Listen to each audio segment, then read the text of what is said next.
Bismillah. Assalamualaikum warahmatullahi wabarakatuh. Waalaikumsalam warahmatullahi wabarakatuh.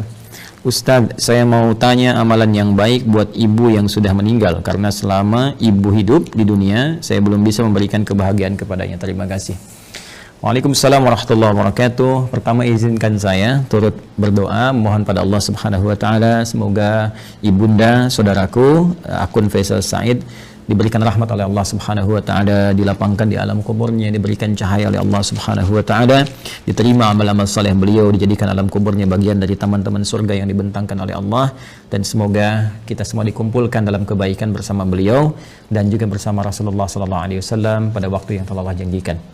Selanjutnya, baik terkait dengan pertanyaan ini, saya juga berbahagia bahwa Masya Allah ada pertanyaan dari Anda seperti ini menunjukkan satu bagian yang tidak mudah didapati sebagai rasa cinta dari anak kepada orang tua, karena tidak semua anak bisa memiliki perasaan semacam ini.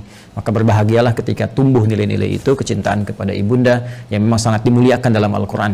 Ya, seorang ibu Masya Allah berapa kali mendapatkan keutamaan dalam Al-Quran, ya, seperti di Quran surah ke-31 misalnya di ayat ke-14, Quran surah ke-46 di ayat ke-15, bagaimana Allah melukiskan perjuangan seorang ibu sampai kita harus berbakti maksimal kepadanya, kan, sampai nanti puncaknya di Quran surah ke-17 ayat 23 ketika Allah menetapkan kita harus berbakti kepada Allah, setelah itu meletakkan bakti kepada kedua orang tua setelah pengabdian kita dan penghambaan kita kepada Allah Subhanahu wa taala. Dan diutamakan lagi ibu disebutkan 3 kali dalam hadis Nabi sallallahu alaihi wasallam ketika ada seorang sahabat bertanya, man abar, kepada siapa saya mesti berbuat baik?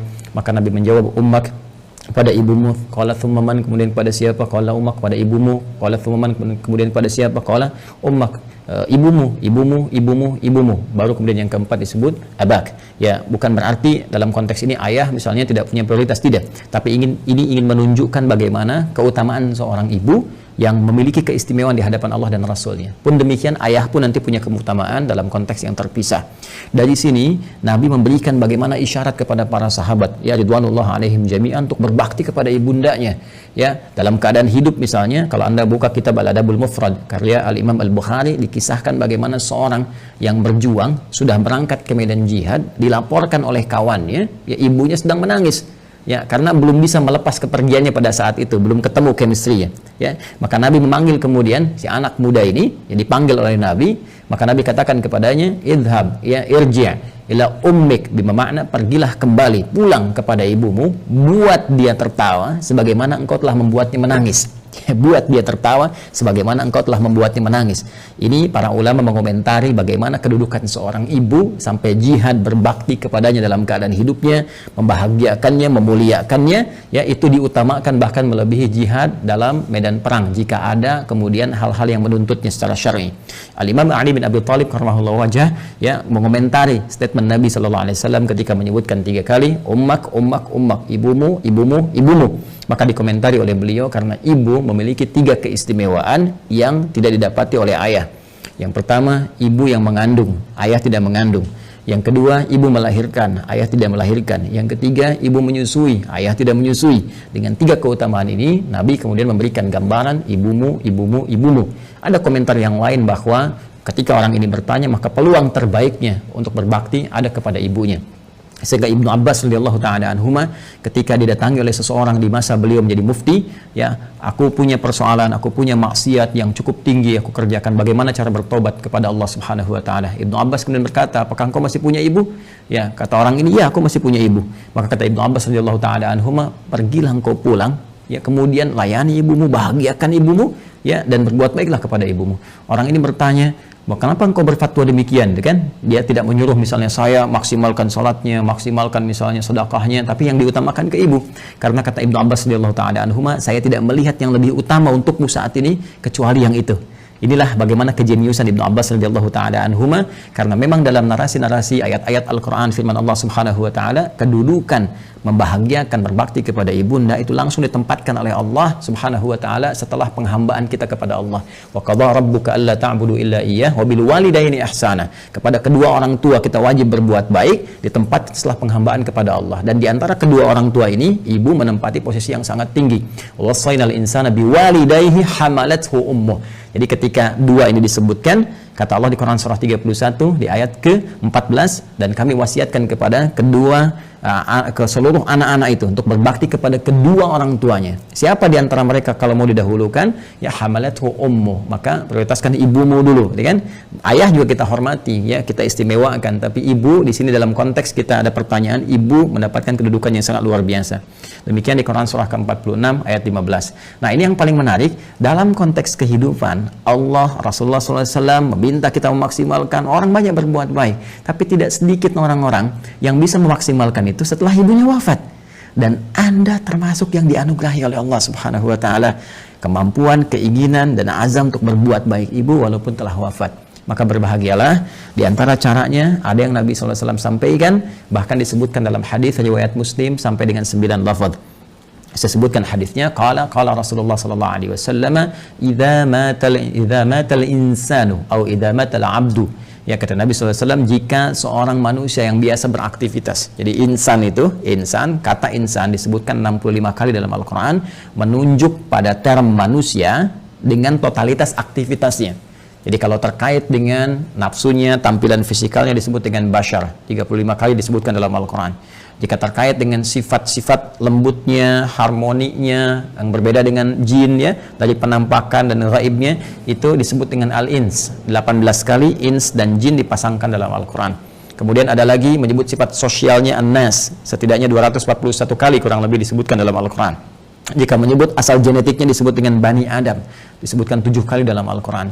Nah, kalau disebutkan insan, al-insan 65 kali disebutkan dalam Al-Quran, itu menunjuk kepada totalitas aktivitas. Jadi saat mulai bangun tidur sampai tidur lagi. Nah, kata Nabi, idza matal insanu, jika manusia yang biasa beraktivitas dari mulai bangun tidur sampai tidur lagi, dari bangun sampai tidur lagi, kemudian meninggal, wafat. Ya, di kalimat pertama ini, pembuka hadis ini ingin memberikan kesan kepada kita bahwa mohon maaf sekali, sepadat-padat apapun kita beraktivitas, pada akhirnya meninggal juga. Pada akhirnya wafat juga. Karena itu pembuka hadis ini memberikan satu pengingat yang sangat penting kepada kita. Jangan lupa, awas, jangan lalai bahwa satu saat kita akan pulang kepada Allah. Apa yang kemudian ingin dipertaruhkan di dunia ini sampai Anda lupa mengerjakan ibadah, berangkat gelap, pulang gelap, demi harta tidak seberapa yang kalau didapat kemudian meninggal juga belum tentu dipakai, sampai berselisih, sampai bertarung, sampai ada yang saling menyingkirkan, menyungkurkan, bahkan mohon maaf sekali menumpahkan darah. Waliyadzubillah. Allah, berlindunglah kepada Allah Subhanahu wa taala. Berlindunglah. Karena apapun yang Anda dapatkan saat di dunia, satu saat akan ditinggalkan. Jika bukan Anda meninggalkan dunia, maka dunia akan meninggalkan Anda. Satu saat kita akan wafat. Dan bila seorang manusia telah wafat yang biasanya beraktivitas, ya, in qata'a sa'iru amalih, maka akan terputuslah semua aktivitasnya itu. Peluang dia mengumpulkan nilai-nilai kebaikan. Karena rumus kebaikan dalam Islam itu dengan konteks kehidupan akhirat yang telah kita selesaikan dunianya dan berpindah kepada dimensi lain, ya, barzakh kemudian akhirat, maka Al-Quran memberikan wawasan kepada kita, dan dengan wawasan ini kita diminta untuk mengumpulkan dan menyiapkan bekal terbaik. Ya, gambarannya kan seperti ini. Ini kan dunia, ya, yang saat ini kita sedang beraktivitas. Kemudian setelah itu kita pindah ke barzakh, pemisah. Ya.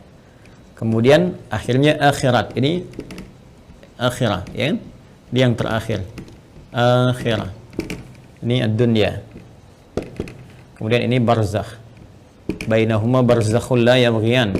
Demikian di surat Ar-Rahman, ya. Nah, ini kan hakikat kehidupan kita di sini. Ini tujuan akhirnya. Ya, akhir kehidupan, karena itu disebut dengan akhirat. Sekarang kita ada di sini. Ya. Tempat beraktivitas sementara. Karena ini sifatnya sementara, maka semua yang ada di sini pun di sini, ya, sifatnya sementara.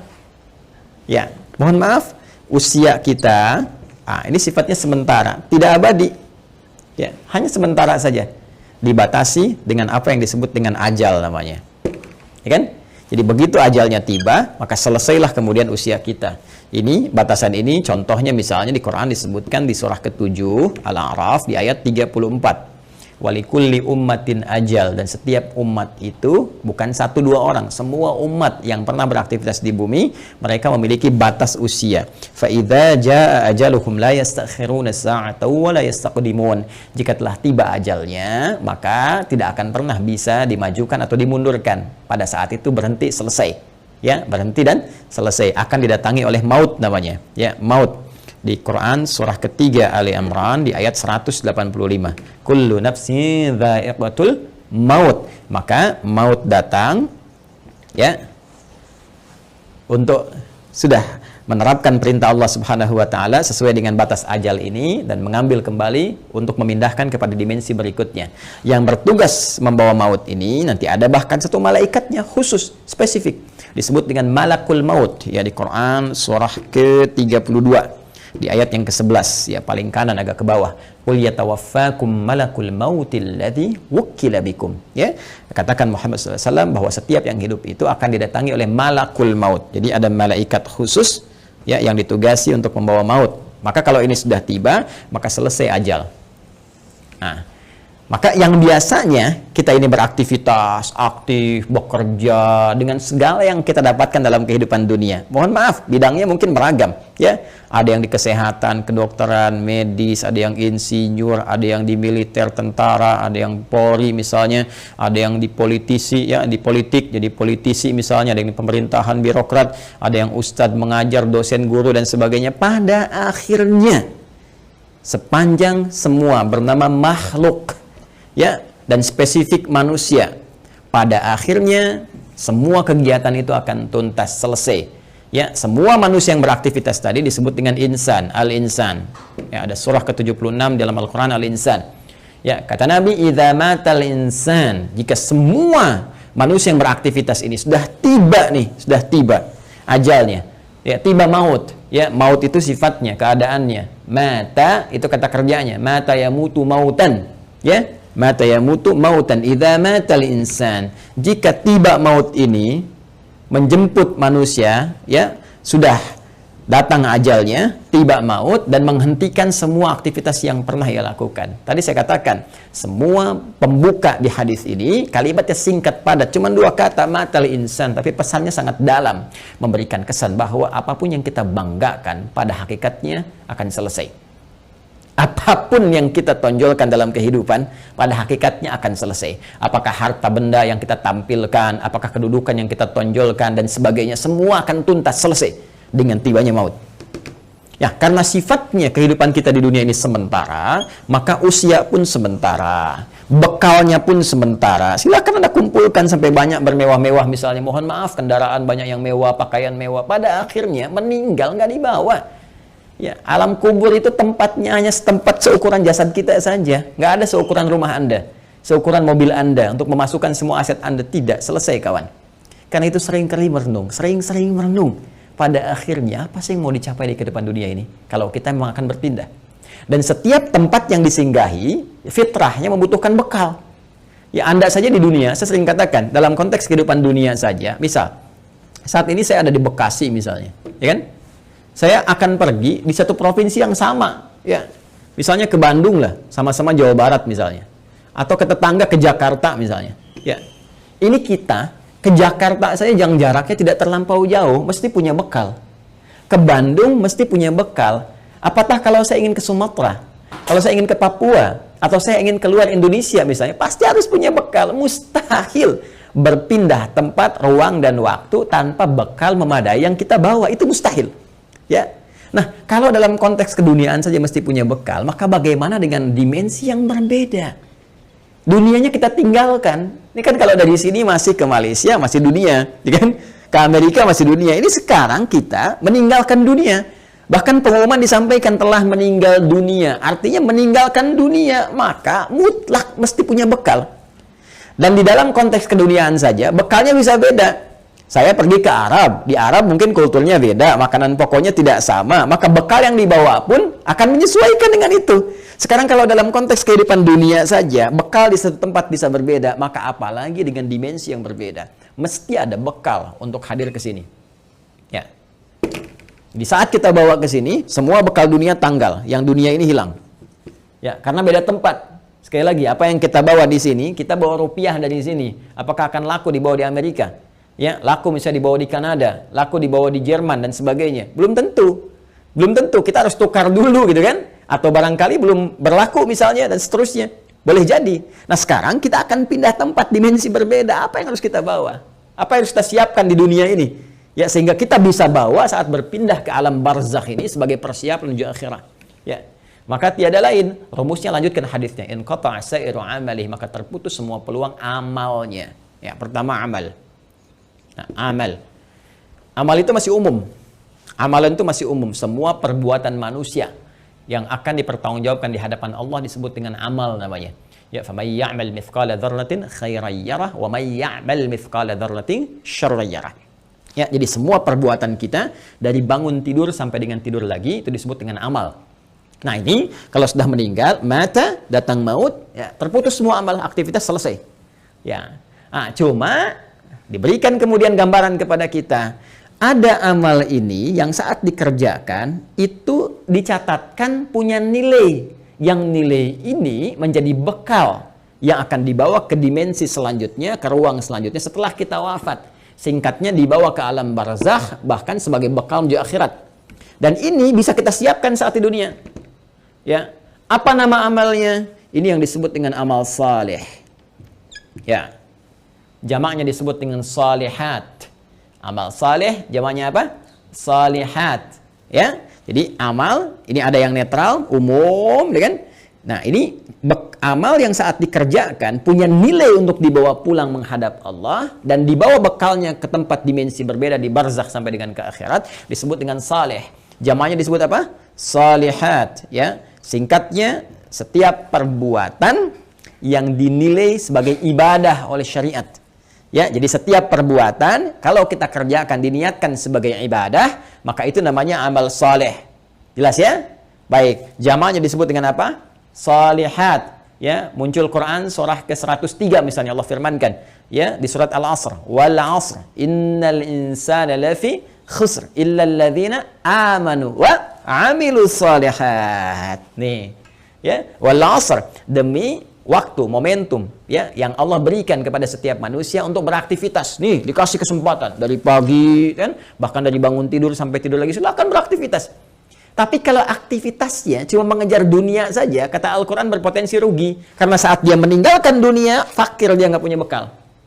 Ya, ada di antara mereka yang cerdas. Mereka beraktivitas, mengerjakan dunia, bahkan kaya dalam kehidupan dunianya. Kaya, mobil punya, kendaraan cukup baik, di rumah baik juga, Masya Allah. Tapi yang paling menarik, mereka juga punya persiapan-persiapan akhiratnya. Apa itu? Illalladzina amanu wa amilus shalihat. Ya, kecuali orang-orang yang cerdas, mereka beriman, yakin di antara keimanan mereka, selain iman kepada Allah, iman kepada Rasulullah, mereka pun yakin, iman tanpa ragu, ada kehidupan setelah wafat. Ya, makanya rukun iman kan ada 6. Ya, rukun iman yang kelima kan apa? Iman pada hari akhir. Hari akhir itu implementasinya, yakin kita akan meninggal, yakin akan dihisab. Karena kita yakin kita punya iman, kita siapkan. Itu cara memahaminya. Karena itu orang cerdas menyiapkan setelah wafatnya ada kehidupan. Anda yakin nggak? Kalau Anda nggak beriman, nggak usah komen. Tapi kalau Anda yakin Anda beriman, Anda siapkan. Keyakinan kita memberikan dorongan kepada kita untuk menyiapkan bekal setelah kita wafat. Apa yang mau kita siapkan?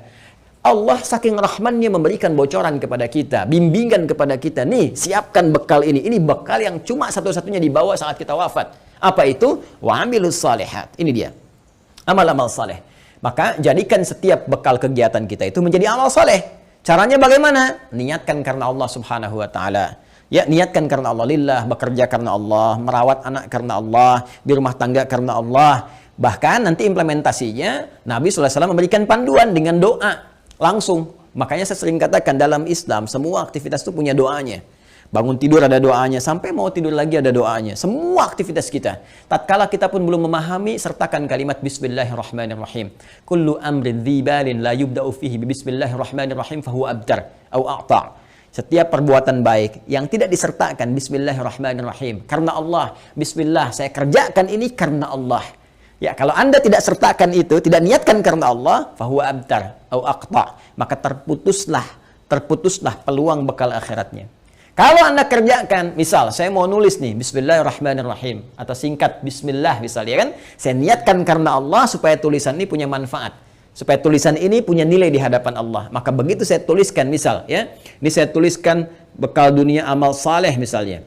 Saya tuliskan karena Allah, lillah, supaya kita bisa pahami ini semua. Maka pekerjaan amal saleh ini, amilus salihat, ketika kita niatkan karena Allah, diberikan nilai oleh Allah. Nilai itulah yang disebut dengan hasanah namanya. Hasanah. Hasanah. Ini dia. Hasanah. Nah, berapa nilainya? Berapa poinnya? Disampaikan dalam Quran surah ke-6 Al-An'am di ayat 160. Man jaa'a bil hasanati falahu asyru amthaliha. Siapa yang mengerjakan kebaikan, diniatkan sebagai ibadah karena Allah, menjadi amal saleh, maka dia punya poin hasanah. Setiap satu kebaikannya dicatatkan langsung 10 nilainya. Ini nilai terendahnya, 10. Ya, 10. 10 itu hitungannya bukan 1, 2, 3, 4, tidak. Dalam pandangan Allah berbeda cara menghitungnya. Di hadis Muslim, datang ke masjid saja, dia kan baru datang untuk niat ibadah dapat 25. Satu kedua 500 tahun, dua ketiga 500 tahun, demikian seterusnya. Dan ini poin yang paling kecilnya. Nanti ada kalau infak bisa berapa, gitu kan? Nanti ada kalau baca Al-Quran bisa berapa, lebih banyak, lebih banyak, lebih banyak lagi. Nah, itu yang disebut dengan hasanah. Karena itu sering kita berdoa di Quran surah kedua Al-Baqarah di ayat ke-201.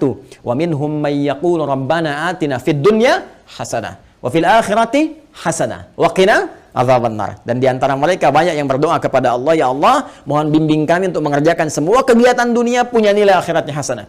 Dan di akhirat bisa dilihat hasanah itu, ya Allah, sehingga mengantarkan kami pada rahmat-Mu dan memasukkan dengan rahmat itu ke dalam surga-Mu, ya, berjumpa dengan Rasulullah sallallahu alaihi wasallam. Amin, kan? Nah, kalau seorang meninggal terputus semua peluang ini. Ya, jadi nggak bisa mengerjakan hasanah lagi. Tapi ada rahasia. Kata Nabi, ada 3 amalan yang kalau dikerjakan, Masya Allah, ini yang sudah meninggal nggak bisa ngerjakan lagi, tapi hasanahnya tetap mengalir, pahalanya tetap mengalir, ngalir. Dan di antara yang 3 itu Nabi menyebutkan, perhatikan kalimatnya, idza matal insanu aw idza matal 'abdu inqata'a sa'iru 'amali illa min 3, ya, atau illa min 3. 1, shadaqatin jariyah. Sedekah jariyah. Ya. Nah, ini kalau kita gali lagi, ini lebih panjang lagi nih. Ya, mohon bersabar ya teman-teman sekalian. Ya, sedekah itu adalah setiap kebaikan yang mampu kita kerjakan. Kullu ma'rufin sedekah. Semua jenis kebaikan yang mampu kita kerjakan. Nah, sedekah dibagi pada 2 bagian. Bagian yang pertama yang tidak mengalirkan pahala abadi untuk kita. Maksudnya kalau kita wafat selesai. Yang kedua, kalaupun kita wafat, pahalanya tetap mengalir. Seperti apa yang dimaksudkan 2 keterangan ini dan bagaimana saudara kita, ya, Faisal, semoga Allah rahmati beliau dan ibundanya serta keluarga besarnya bisa memaksimalkan ini untuk memberikan yang terbaik pada ibundanya. Nanti kita lihat setelah menunaikan sholat Isya berjamaah.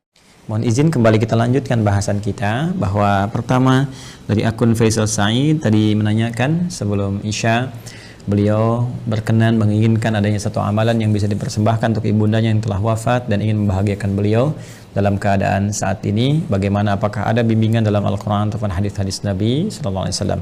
Tadi telah kita buka, telah kita sampaikan dengan begitu mendetil bahwa Al-Quran memberikan peluang terbaik bagi seorang anak ataupun anak-anak yang ingin berbakti kepada kedua orang tua, khususnya ibundanya tercinta. Baik itu saat masih ada bersama beliau ataupun juga telah meninggalkan bagian dari keluarganya. Di antara amalan-amalan itu, Nabi SAW memberikan gambaran kepada kita dalam salah satu sabdanya, dan bahkan disebutkan tadi saya katakan hampir 9 lafaz dalam Imam Muslim. Ya, Nabi SAW menyampaikan, qala Rasulullah SAW, idza matal insanu, jika manusia yang telah beraktivitas itu dari mulai bangun tidur sampai dengan tidur lagi, kedatangan maut, ya, tiba kemudian ajalnya, in qata'a sa'iru amalih, maka dengan wafatnya itu, dengan datangnya maut itu, terputuslah kemudian seluruh peluang aktivitas-aktivitas yang telah ia kerjakan, yang sebelumnya telah ia tenun. Sudah tidak ada lagi kesempatan. Maka karena tidak ada kesempatan beraktivitas lagi, di antara peluang untuk mencari bekal untuk pindah ke alam barzakh sebagai persiapan menuju akhirat pun terputus sudah. Ya, karena amal itu telah kita tadi uraikan dibagi pada 2 bagian. Ya, ada yang tadi objektif umumnya, kemudian dibagi 2, ada yang disebut dengan amal saleh, yaitu amal-amal kebaikan yang dinilai sebagai ibadah jika dilakukan karena Allah Subhanahu wa taala. Dan dia punya poin yang disebut dengan hasanah itu. Bila ada satu perbuatan menjadi hasanah, maka dia punya 10 poinnya. Ya, Quran surah ke-6 Al-An'am ayat 160 seperti telah kami tuliskan sebelumnya, man jaa'a bil hasanati falahu asyru amsalihha. Ya, maka siapapun yang mampu menenun kebaikan menjadi hasanah, punya nilai ibadah, maka dia punya poin 10. Ya, 10 tadi kami sampaikan saat sebelum Isya, bahwa jangan dihitung 1, 2, 3, 4, 5 karena Allah punya hitungan tersendiri yang nilainya jauh dari apa yang kita gambarkan. Nah, teman-teman sekalian, itu batas minimal ya. Ya, apalagi nanti kalau kita kemudian tenun dengan amal-amal lain yang punya nilai yang lebih banyak lagi, seperti infak, bacaan Al-Qur'an dan sebagainya. Ada lagi amal yang kedua nanti amal sayyi, ya, jamaknya sayyiat, sayyiat. Nah, ini amal-amal yang didesain bersumber dari nafsu atas bisikan-bisikan setan. Ya, paradoks dengan amal soleh tadi. Makanya sering saya katakan ada amal soleh, ada amal salah. Yang baiknya amal saleh, yang jeleknya amal salah. Amal salah ini sepanjang kita hidup mesti kita koreksi, kita benarkan, ya, lewat jalur yang disebut dengan taubat. Ya, supaya dengan jalur taubat ini dihapus nanti yang jelek-jeleknya sebelum kita wafat, ya dihapuskan catatannya, diperbaiki kemudian oleh amal-amal kita atas petunjuk dan izin Allah Subhanahu wa taala. Kita tutup itu dan isi dengan hal-hal yang baik sehingga di ujungnya, di ujung kematian kita menjadi baik. Itu yang disebut dengan husnul khatimah. Khatimah itu penutup, husnul itu baik, ya, penutup yang terbaik. Maka ketika kita sudah tutup dengan taubat, berkenan Allah menghapuskan amal-amal jelek ini sehingga yang terbawa yang baik-baiknya saja saat menghadap kepada Allah Subhanahu wa taala. Kalau ini tidak terjadi, nanti di hadis Muslim riwayat sahabat Abu Hurairah radhiyallahu taala anhu akan disebutkan oleh Nabi sallallahu alaihi wasallam, maka setiap amal yang soleh akan menutup yang salahnya. Ya, misal nanti yang ini salat, yang ini misalnya senang bikin hoax, maka yang salatnya akan menutup perbuatan hoaxnya. Yang ini misalnya puasa, yang ini senang berselisih, maka yang puasa akan menutup selisihnya. Demikian seterusnya sampai ditimbang nanti. Bahkan ada orang yang bangkrut disebut dengan muflis, ya, disebut dengan muflis. Jadi begitu habis amal salehnya, masih ada amal salahnya, maka bangkrut dia karena nggak punya lagi penutup. Ya, habis modalnya ini, tersisa keburukannya, maka diambillah kejelekan orang-orang dizalimi, ditimpakan kepadanya, dilemparkan ke neraka. Itu yang disebut dengan muflis. Waliyadzubillah, kita berlindung kepada Allah Subhanahu wa taala dari perbuatan tadi. Nah, sekarang ada orang yang telah wafat, nggak bisa mengerjakan amalan lagi, tapi apakah dia berpeluang masih mendapatkan baik balasan-balasan pahala, ya, transfer pahala kebaikan? Karena kalau sudah di alam barzah, kita nggak bisa kirim makanan, kita nggak bisa misalnya kirim perhiasan, kita nggak bisa kirim kebutuhan dunia karena dimensinya beda, ruangnya sudah lain, alamnya sudah berbeda. Yang harus kita kirimkan kepada mereka adalah bekal real yang mereka butuhkan. Nah, kata Nabi, ada 3 peluang yang mungkin didapatkan oleh mereka yang telah wafat, ya, walaupun mereka telah meninggal dunia dan tidak beramal lagi. Yang pertama tadi telah kita singgung, sedekah jariyah. Ya, sedekatin jariyah, yaitu amal-amal kebaikan yang pahalanya tetap mengalir. Ya, saya ulang, amal-amal kebaikan yang pahalanya tetap mengalir. Jadi, pertama, teman-teman, sedekah ini adalah gambaran dari semua perbuatan-perbuatan baik. Ya, dalam fikih disebut dengan kullu ma'rufin sedekah. Semua perbuatan baik yang mampu dikerjakan itu disebut dengan sedekah. Karena itu zakat dalam Al-Qur'an disebut juga dengan sedekah. Ya, khudz min amwalihim sedekah. Ambil dari zakat yang telah masuk, ya, nisabnya, haulnya, ambil itu, ya, sebagai bagian dari perbuatan baik. Sedekah yang membuktikan kebenaran iman. Jadi sedekah itu bisa diartikan pembuktian kebenaran, sesuatu yang baik, sesuatu yang jujur, dan nilai-nilai kemuliaan. Itu diantara makna sedekah. Karena itu kenapa perbuatan baik disebut dengan sedekah? Ini pertama pembuktian dari keimanannya. Jadi iman itu implementasinya kebaikan-kebaikan. Untuk membuktikan kita beriman, maka diminta oleh Allah kepada kita semua membuktikan lewat amalan baik. Karena itu lisan diminta berkata baik, tangan bekerja baik, kaki melangkah pada yang baik. Itu pembuktian iman. Karena itu orang beriman mustahil berbuat yang tidak baik. Karena itu kata Nabi, la yasrikul mu'min, indama yasrik fahuwa mu'min. Mustahil orang beriman itu korupsi, orang beriman itu mencuri. Ketika mencuri ada iman dalam dirinya. Maksudnya Nabi mempertanyakan, imannya kemana sampai bisa mencuri? Imannya kemana sampai bisa berbuat maksiat, kan? Jadi iman itu akan mendorong kita berbuat baik. Karena itu semua perbuatan baik disebut dengan apa? Sedekah. Nah, perbuatan baik yang disebut dengan sedekah ini dibagi 2 bagian. Ya, dibagi 2 bagian. Ada yang disebut dengan sedekah tsabitah. Ya, saya hapus dulu ini. Sedekah tsabitah. Dia sedekatun, sedekah. Ada yang disebut dengan tsabitah. Ya, tsabitah itu sudah yang tetap berhenti, gitu kan? Atau waqifah, berhenti sampai di situ. Ya, berhenti saja sampai di kehidupan dunianya. Maksudnya apa? Saat dia beramal di dunia, saat hidup dituliskan pahalanya. Tapi ketika wafat selesai, waqifah, tabitah, berhenti sampai di situ saja. Dalam konteks kehidupan dunia saja. Saat dia beramal. Jadi saat dia hidup di dunia, kemudian misalnya dia salat nih. Ya, si A misalnya salat. Kemudian dia ketika menunaikan salat kan dituliskan pahalanya. Ya, ketika ikhlas tunaikan tuliskan pahala. Misal dapat pahala sekian, kan? Nah, ketika dia meninggal dunia, wafat ini, sudah, karena nggak bisa sholat lagi, nggak ada lagi catatan amal pahala mengalir. Ya, sudah selesai sampai di situ.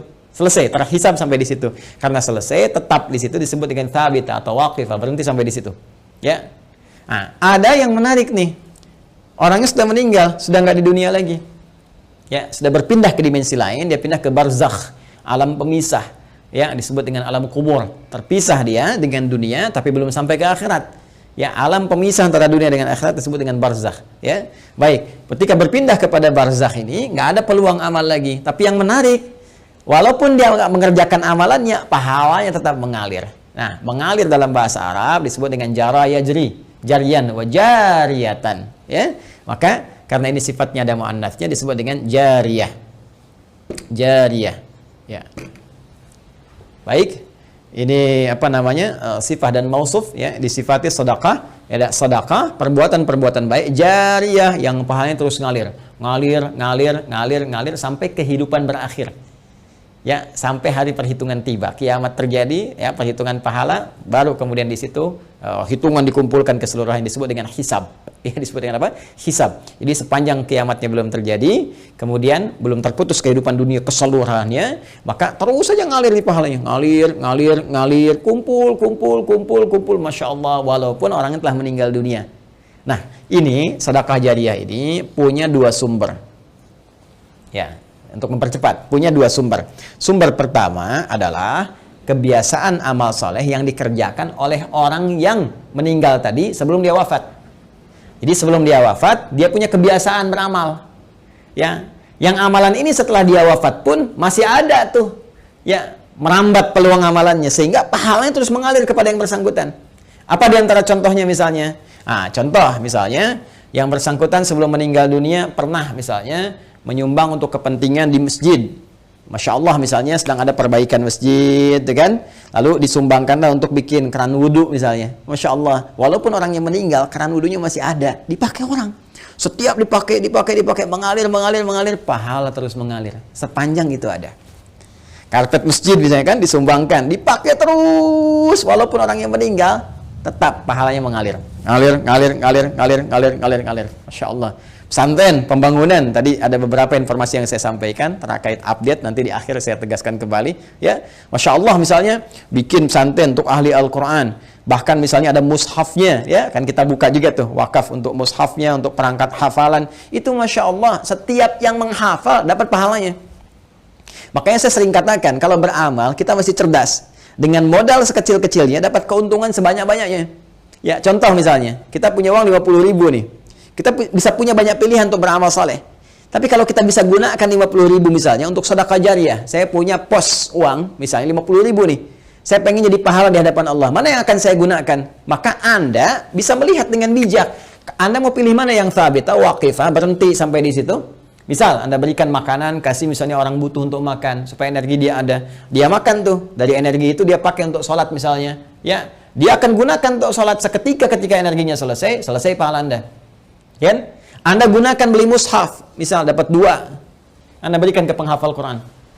Masya Allah, penghafal Quran menghafal Quran menggunakan mushaf Anda. Demi Allah saya katakan, penghafal Quran itu nggak ada yang baca sekali. Ya, alif lam mim, dzalikal kitabu, bukan menghafal. La raiba fi, dzalikal kitabu la raiba fi, hudal lil muttaqin, dzalikal kitabu la raiba fi, hudal lil muttaqin. Saya mau tanya pada Anda, berapa kali dia mengulang? Berapa kali dia mengulang-ulang? Dan yang paling dahsyatnya, bukankah bacaan Al-Quran itu dinilai berdasarkan hurufnya? Bukan ayatnya. Bukan jumlah ayatnya, tapi jumlah hurufnya. Man qara'a harfan min kitabillahi falahu 10 hasanat. Siapa yang membaca satu huruf saja dari kitab Allah, dia mendapatkan setiap hurufnya 10 kebaikan. Dan berapa banyak pengulangan disebutkan oleh penghafal Al-Quran. Jadi dengan modal 50.000 itu berapa banyak pahala dapatkan. Nah, kadar Allah, si A ini misalnya dapat 2 orang nih, si A dengan si B sudah hafal dia dua-duanya. Dipakai jadi imam, Masya Allah, ngajarkan lagi, ini merambat lagi.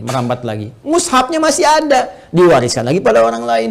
Allahu Akbar, lahir dari sini misalnya 10 santri, sini 10 santri, ini punya murid lagi, modal cuma 50.000, berapa yang didapatkan? Maka dari itu cerdas-cerdas saat hidup mencari apa yang kira-kira bisa mendapatkan jariah di sini. Ya, tidak harus dengan harta, bisa dengan tenaga. Makanya kalau ada misalnya ya kegiatan di masjid, ikut di situ kan, dengan tenaga kita atau dengan sebatas yang kita mampu dan sebagainya ya, apa yang bisa kita lakukan? Ini jariah. Nah, ada lagi kondisi orangnya misalnya sudah tidak ada. Ya, ini bisa dikerjakan oleh siapa? Oleh anak misalnya. Ya, anak. Apa yang dilakukan oleh anak? Seperti tadi. Ya, misalnya dia membelikan mushaf, dikirimkan misalnya kepada siapa? Ya, kepada para penghafal Quran. Niatkan itu untuk misalnya diarahkan kepentingan ibundanya. Tadi seperti yang tadi disampaikan. Ya Allah, saya berniat dengan wakaf mushaf ini atas nama ibunda saya. Itu boleh dilakukan. Sah dikerjakan. Boleh-boleh saja. Silakan. Ya, Anda punya berapa? 50.000, 100.000, niatkan. Ya Allah, saya mau bantu untuk pesantren, saya niatkan untuk ibu saya. Sah. Boleh, kirimkan itu. Ya, kirimkan. Sampaikan. Boleh dengan itu semua Anda lakukan. Dan Masya Allah ketika itu dikerjakan, ada sesuatu yang akan terjadi, sesuatu yang berbeda. Ya, tapi juga ingat, tetap kita jaga dalam koridor amalan, amal solehnya. Nggak usah misalnya ditambahin apapun. Kalau saya sih sarankan, kalau Anda misalnya mau mushaf, sudah cukupkan dengan niat saja. Ya, dengan niat dalam hati kita bahwa ini kita niatkan untuk kepentingan ibunda saya. Ya, ini Anda nggak harus cantumkan misalnya, ya taruh foto misalnya, atau taruh ini, taruh itu nggak diperlukan menurut saya. Ya, walaupun mungkin ada pandangan berbeda, kita hormati. Tapi bagi saya pribadi, cukupkanlah seperti itu apa adanya. Sehingga dengan orang-orang membaca pun akan tercukupkan bagi pahala itu mengalir dengan izin Allah Subhanahu wa Ta'ala. Ya. Allah Ta'ala alam bisawab. Ini bagian yang pertama, sedekah jariyah. Satu. Ya. Kemudian yang kedua, teman-teman sekalian, bisa dalam bentuk ya ilmin yuntafa'u bihi, ilmu yang bermanfaat. Ya, ini juga bisa dikerjakan dari orang yang hidup, misalnya pernah mengajar, gitu kan? Makanya saya sering katakan, mohon izin sekali, anak-anak itu kalau dia dari kecil tuh, orang tua mengajarkan. Ya, ajak misalnya sampingnya sholat, ajarkan. Al-Fatihahnya kalau bisa dari orang tuanya, ayah atau ibundanya. Karena akan dibawa terus sholat. Ya, dibawa sholat. Ketika bisa dari orang tuanya, dipakai terus sholat, itu mengalir. Setiap anak sholat dapat bagian pahala. Ilmin yuntafa'u bihi. Ilmu yang bermanfaat. Ya, bukankah orang tua banyak mengajarkan kebaikan? Pakai. Ya, dan yang ketiga, teman-teman sekalian, nah ini waladin salihin yad'u lahu, anak saleh yang banyak mendoakan kedua orang tuanya. Maka kalau tadi misalnya akun Faisal, saudara kita ingin berbuat baik, di antara 3 pilihan ini yang pertama bisa dilakukan, ya kan? Yang kedua bisa dipraktikkan, yang ketiga jadilah Anda pribadi yang soleh. Ya, jangan banyak larut dalam kesedihan. Manfaatnya nggak ada gitu kan. Sedih itu naluriah, fitrah, alamiah biasa saja. Itu terjadi pasti. Nabi pun sedih ketika ditinggal Sayyidah Khadijah misalnya. Bahkan ketika ditinggal pamannya, beliau sedih sekali. Sedih ya, itu biasa, itu fitrah. Tinggal ibunda beliau sedih. Ya, namun apa yang harus dilakukan oleh kita? Kita alihkan kesedihan itu menjadi sebuah energi yang positif yang mengantarkan kebahagiaan pada orang yang telah meninggalkan kita. Maka caranya apa? Perbaiki pribadi kita menjadi saleh. Ya, jadi anak yang saleh, yang disukai oleh Allah Subhanahu wa Ta'ala. Mulai rubah tampilan kita, tunaikan sholat dengan baik, rajin membaca Al-Quran, bekerja dengan baik, yang halal jauhi yang haram-haram. Ketika semua itu dikerjakan, Anda tinggal mengangkat tangan bermohon pada Allah Subhanahu wa Ta'ala. Ketika sifat saleh melekat pada seorang anak, maka doanya langsung mustajab. Waladin salehin yad'u lahu. Seorang anak yang saleh, yang ketika bermohon kepada Allah, langsung doanya diantarkan jadi cahaya ke kuburan ibundanya atau ayahandanya. Langsung jadi cahaya. Dan itu boleh jadi pilihan terbaik yang bisa Anda lakukan untuk mempersembahkan pada ibunda Anda.